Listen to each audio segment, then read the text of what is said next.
You're staring at your Tuesday morning commute, right? Just stoplights, minivans, this huge sprawling line of cars at the local coffee shop. And you are trying to decide if the absolute best vehicle for this totally mundane mission is a machine engineered specifically to win World Superbike championships. Which is, I mean, it's the automotive equivalent of bringing a Formula One car to the grocery store. Right, exactly. These are machines designed to shave fractions of a second off of lap time on a closed circuit. Not to idle behind a school bus in a suburban neighborhood. But here's the thing. You are deeply curious about making this work. Yeah. Like, you're holding out hope that you can inject that sheer, unadulterated thrill of a supersport into your daily grind. And honestly, I respect the dedication to the fantasy. Yeah, for sure. You've sent us this massive stack of sources to figure this out. I'm talking incredibly detailed, highly opinionated Reddit threads from our Kawasaki, our ZX6R, and our ZX-10R, plus a really technical review from Driven Car Guide, and a comparative performance piece from Top Speed. That is a lot of reading material to justify a commuter vehicle. Oh, it really is. But your mission for us is to decode this ultimate, slightly irrational dilemma. Should you commute daily on a Kawasaki Ninja ZX6R or its massive, terrifying older sibling, the ZX-10R? It is a phenomenal question. And to truly answer it, we have to look way past the spec sheets and the fantasy of weekend track days. Because the reality is much harsher. Oh, absolutely. We are going to analyze the brutal reality of the ergonomics, the mechanics of power delivery in heavy traffic, the thermodynamics of engine heat, some totally bizarre financial anomalies, and finally, the electronic safety nets that attempt to tame these beasts for public roads. Okay, let's unpack this. Starting with the physical reality of just sitting on these motorcycles. Yeah. Because before you even turn the key, you have to physically fold yourself onto the machine. Fold being the operative word there. Right. I was digging through the Reddit sources, and one writer dropped an analogy that I cannot get out of my head. They said, asking if a Super Sport is comfortable is akin to asking if a Desert Eagle is the perfect self-defense firearm for a beginner. Wow. Yeah, that paints a very accurate picture, actually. Right. I mean, a Desert Eagle is massive, it's heavy, it possesses devastating power, and ergonomically, it is completely impractical for daily carry. Exactly. The physical geometry of a supersport follows that exact same philosophy. The manufacturer's priority is physics, not human comfort. And the numbers confirm that. The seat height on the ZX6R sits at 32.7 inches, while the 10R is just a fraction taller at 32.9 inches. But from what I gather from all these forum posts, the height of the seat isn't the actual torture device here. No, it's not the seat. It's the handlebars, or rather the complete lack of standard handlebars. Precisely. Supersports utilize what are known as clip-ons. Right. So instead of a single continuous metal tube rising up from the bike toward the rider, which is what you'd find on a standard commuter bike, clip-ons are two separate, short metal tubes. And they clamp right onto the forks. Exactly. They clamp directly onto the front suspension forks, mounted extremely low down. So mechanically speaking, the bike is forcing you to reach way down toward the front wheel axle just to steer the thing. I mean, it feels a bit like trying to hold a plank position while balancing on two screwdrivers. That is a great visual, and that forward lean serves a highly critical mechanical purpose on a racetrack. Right. Aerodynamics and weight. Yeah. By pulling the rider's torso down and forward, you are shifting a massive percentage of your human body weight directly over that front tire. Because you need that grip. Exactly. When you are braking from 150 miles an hour into a corner, that weight transfer presses the tire into the asphalt. It expands the contact patch and provides the mechanical grip necessary to keep the bike from just washing out from under you. Which is fantastic at a track. Yeah. But, when you're going 15 miles an hour in city traffic, there are no aerodynamic forces holding you up. Like, the wind isn't supporting your chest. Nope, all of that upper body weight just becomes a structural load. And your lower back becomes the fulcrum. Spot on. Every single pothole or seam in the pavement sends a shockwave straight up the front forks, right through those rigid clip-ons, and directly into your wrists, your lumbar spine. Now, I saw a lot of writers in the forums recommending a modification to fix this helibars, I think they call them. Yeah, helibars are very popular. They're aftermarket clip-ons that raise the hand position by roughly an inch. And I have to admit, an inch sounds entirely insignificant when we're talking about mitigating chronic back pain. Like, how does 1 inch matter? It sounds negligible until you factor in the geometry of the human spine. Oh, really? Yeah, moving the grip position up by a single inch and sweeping it slightly back, it shifts your torso angle just enough to move your center of gravity rearward. So it takes the weight off the wrists. Exactly. I mean, it doesn't transform the ZX-10R into a luxury touring bike, but that small shift dramatically reduces the sustained muscular tension in your lower back. Interesting. There was also a chorus of veteran riders on Reddit offering some pretty aggressive, tough love regarding technique, too. Oh, I'm sure. The track guys love to chime in on form. Yeah, they were saying if your wrists are screaming in pain after 20 minutes, you're actually riding the motorcycle incorrectly. And, to be fair, they are absolutely correct. Wait, really? It's rider error. A lot of the time, yes. Yeah. To properly ride a supersport on the street without destroying your joints, you have to grip the gas tank firmly with your inner thighs. Okay. And you use your core abdominal muscles to suspend your torso. Your hands should actually be incredibly light on the clip-ons. So you shouldn't be leaning on them at all. Right, you should be able to flap your elbows like a bird while riding. If you are locking your elbows and resting your body weight on your hands, you are essentially fighting the steering geometry of the bike. I mean, that sounds physically exhausting.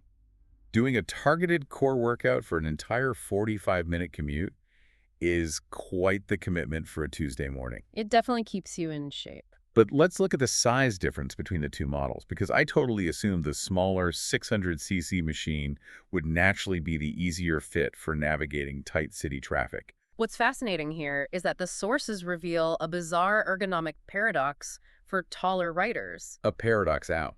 Well, the ZX-10R requires a wider frame to physically house its massive 998cc liter-class engine, and consequently, the entire chassis is scaled up slightly.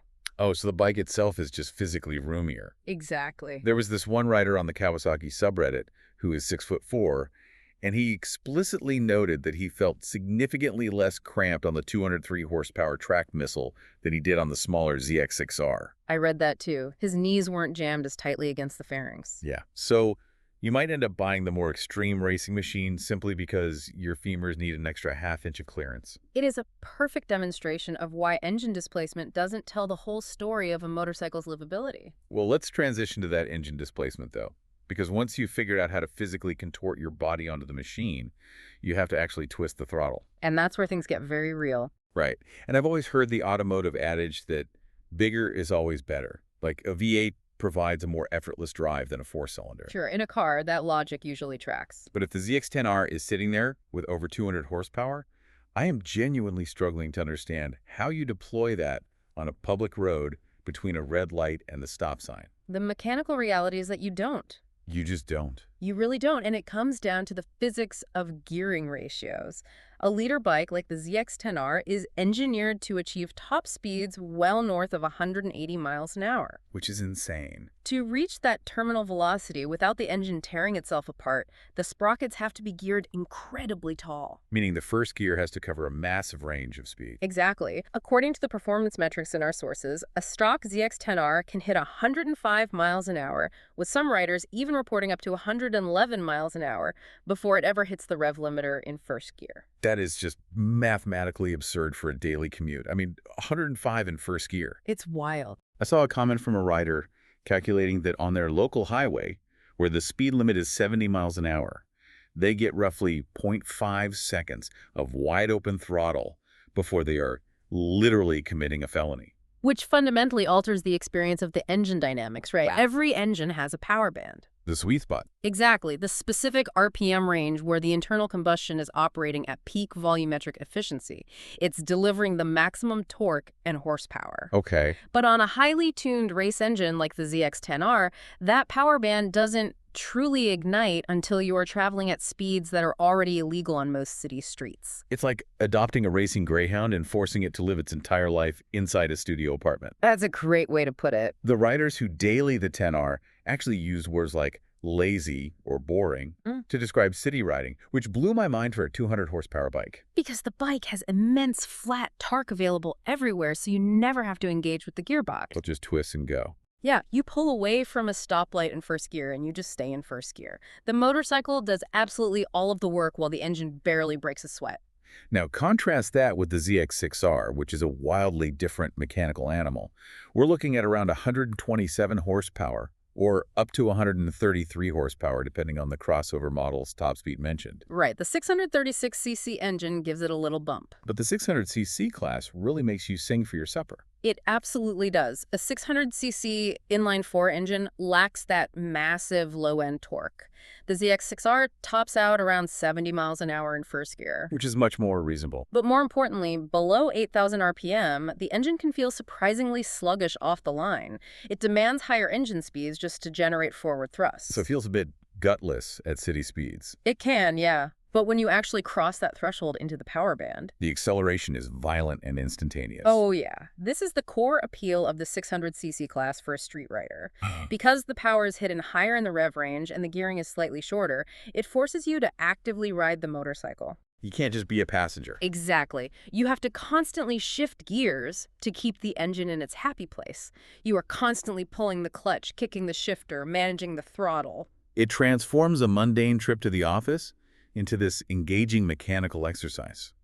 You get to feel like a racer navigating the gearbox without necessarily breaking the sound barrier. But that constant high RPM running on the 600, or just the sheer size of the 1000cc engine on the 10R, leads us to a massive hurdle for the daily commuter. Heat. Yes, an internal combustion engine generating that much horsepower creates a proportional amount of thermodynamic waste.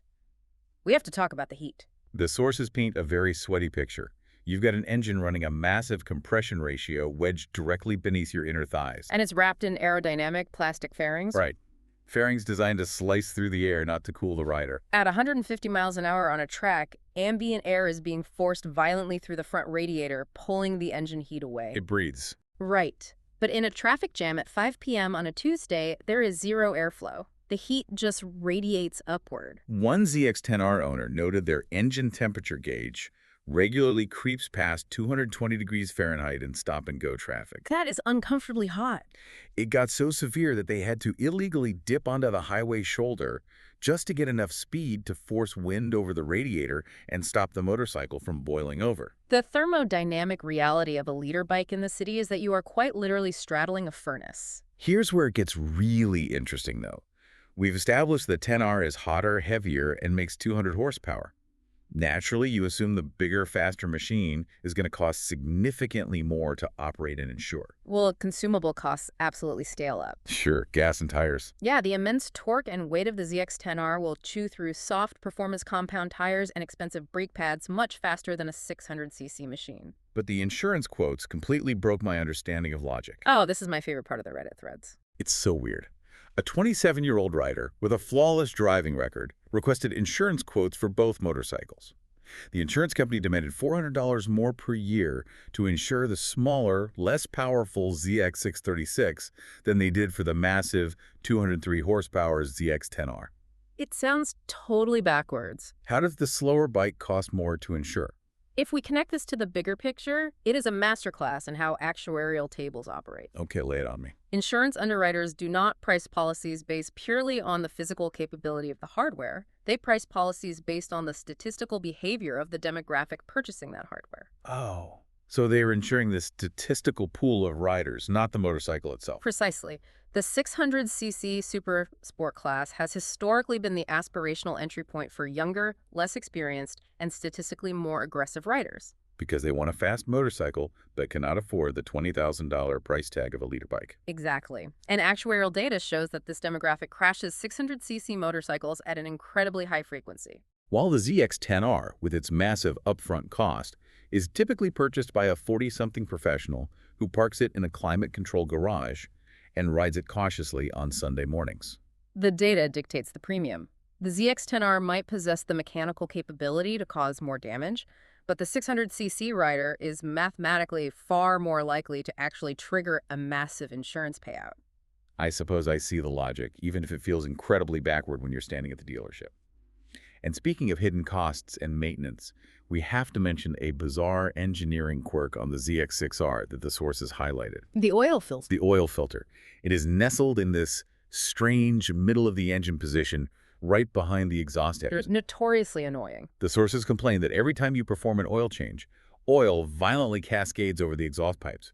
guaranteeing a massive puddle on your garage floor. Meanwhile, the ZX-10R features a much cleaner, accessible filter placement. Which is nice. It is a minor engineering choice, sure, but when you are performing maintenance on a vehicle every few thousand miles, those quality of life differences heavily influence your ownership experience. Which brings us to a massive contradiction. All right. We've established that the ZX-10R forces you to ride a 220-degree physical plank, trapped entirely in first gear while burning through expensive tires. Why in the world is this still such a popular choice for a daily commuter? The answer lies in the single greatest leap in modern motorcycle engineering. The electronics. Yes.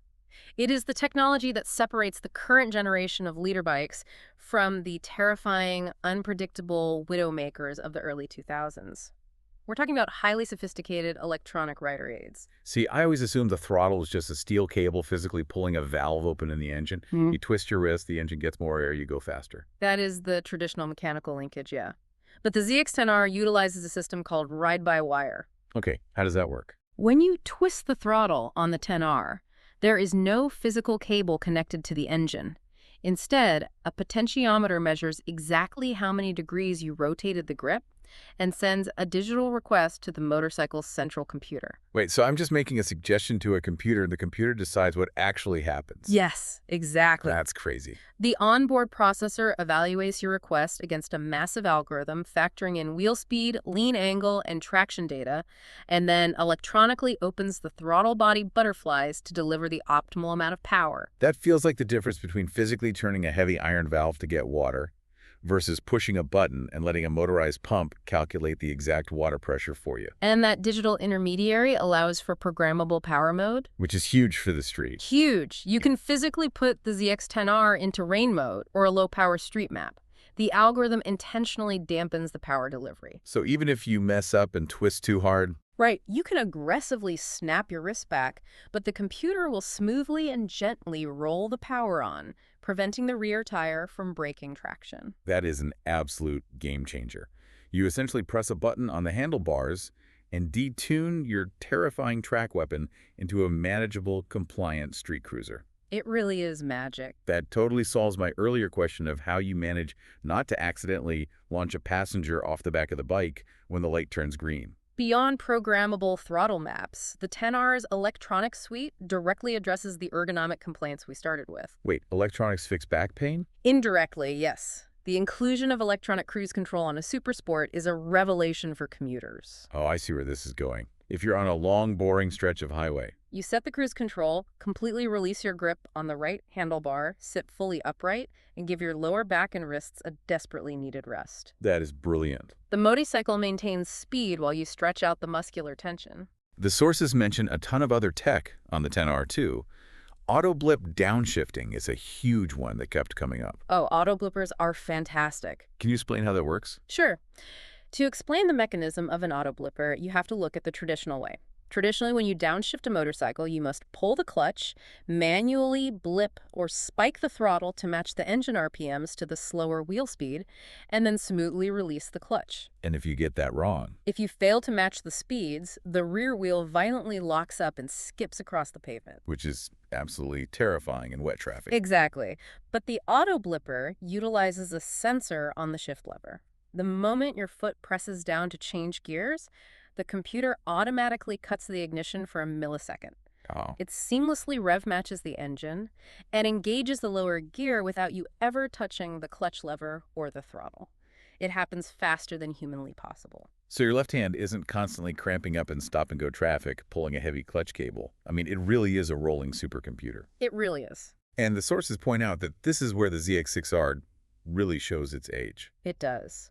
While Kawasaki has slowly trickled some updates down the lineup, the 600cc class has historically operated with thinner profit margins. So they don't get the fancy toys. Right, meaning it misses out on the top-tier research and development. The 6R remains a largely analog machine. Just you and the cables. Pretty much. It lacks the sophisticated ride-by-wire refinement and cruise control that make the leader class so surprisingly livable. So what does this all mean?